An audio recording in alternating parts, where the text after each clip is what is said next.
Hi, and welcome to the Golden Age Report. So let's start off by talking about what's going on in the battlefield. Out in the Soledar sector, after the liberation of Krasnopol, the Wagnerites are moving towards Razdovka along the roads to Severisk. The Ukrainian fighters tried to attack the Russians moving along the road, but they were forced to retreat under heavy artillery fire. So northeast of Bakhmut, Russian forces are fighting in the area of Krasnogora. The Ukrainians are trying to put up a fight in the area, and there's been a significant number of artillery crews and armored vehicles delivered to the site, but Ukrainians are experiencing shell hunger. In Bakhmut itself, positional battles continue on the southern and southern-eastern outskirts of the city. The Wagnerites were able to occupy one of the residential quarters from the experimental side. We told you on some earlier videos that we thought that there was some really interesting things going on in Bakhmut. There's got to be a deep reason why Ukraine is unwilling to give up the city at all costs. Even after U.S. advisors pleaded to the Ukrainians not to send any more troops, and as a matter of fact, they recommended that they retreat immediately. If you look at the map, you can see that they're doing just the opposite. They're sending in more troops into the area. So the fighters of PMC Wagner have expanded the zone of control around Klishivka and are attacking the village of Krasno to the north. This will allow Bakhmut to be taken into operational encirclement. So out in Marinka, Ukraine continues to hold on to the western outskirts and refuses to back down, even though they're in a very unfavorable situation. During the latest assault, the Russian units are actively using heavy armored vehicles, including T-90M tanks.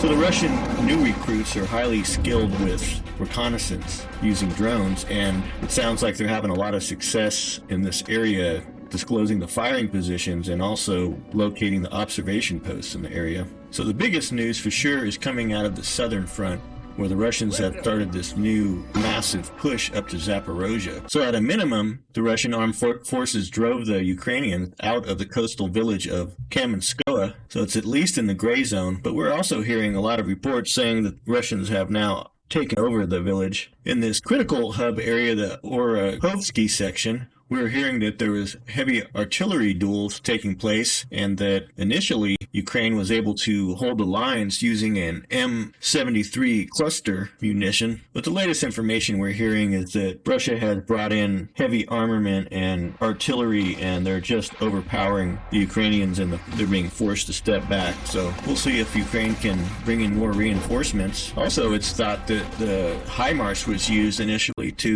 prevent progress from the Russians, but the Russians Ministry of Defense is now reporting that they took out a HIMARS today in the northern section near Dnipro. Heard an earlier report this morning that another HIMARS was taken out on the opposite side of the river west of Zaporozhye. So while the Ukrainian forces are reporting to be falling back, at the same time we are hearing that the Azov is on its way to the region. Well, you know what the Azov is known for. They like to ensure that there is no retreat. So if you haven't taken a look out there at the news, there is a mainstream frenzy going on. You got the most outlandish nonsense everywhere. So you got to know something major is going on. Their strategy is to flood the media with extreme stories to divert from the real ones. So it sounds like this corruption scandal is coming out having to do with Ukraine. We're hearing in some of the mainstream sources about the resignations all across Ukraine. You got to think that the war situation is really bad too. You've got this blitz going on from the EU and the neocons. They're going after anyone that could have possibly helped Russia. Then you have this harassment of any leader that doesn't want to hand over their weapons to Ukraine. And at the same time, we have this new thing going on where there's a mass collection of existing Soviet weapons that are asked to being donated to the Ukraine effort for future U.S. weapons. So we'll see if this Ponzi scheme works, but sounds like everything is in chaos. So we have this interesting piece of information coming out of Rybar. They're claiming that they have uncovered the corruption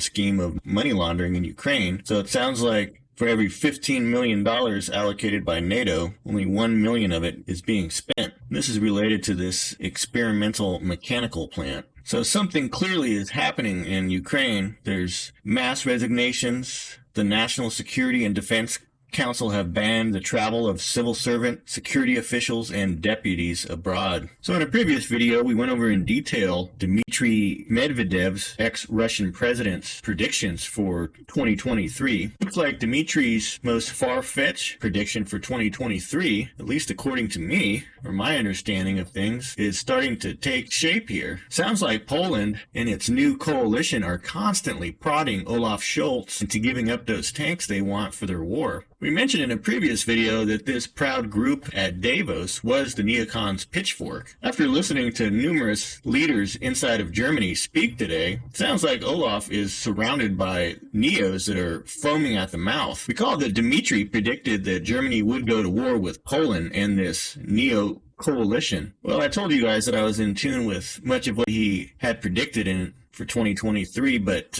now this is starting to come clear too as to why he would say this. I am, however, thinking it's more likely that they're just going to throw Schulz into the fire and install a new head the way things are moving. They need to get someone in there that's in line with their thinking. So we should check in on Syria, as it seems like that's starting to warm up quite a bit here. So last week, the U.S. carried out some live ammunition exercises, which apparently startled the people in the area out in northeastern Syria. Also recently, we had some Turkish drones come in and take out a military site, and apparently it killed some SDF forces, U.S.-backed forces. Then we had 3 drones that targeted a U.S. base out in Syria. There wasn't any losses among the U.S. forces, but this was the strike that was supposedly carried out by ISIS. Then we had yesterday the Russian forces and government forces reopening their military base in Aleppo. Then today, right after opening the airport, we're hearing that Russia has already landed there with their air force. The other news is that Russia and Turkey are now operating joint military drills inside of Syria.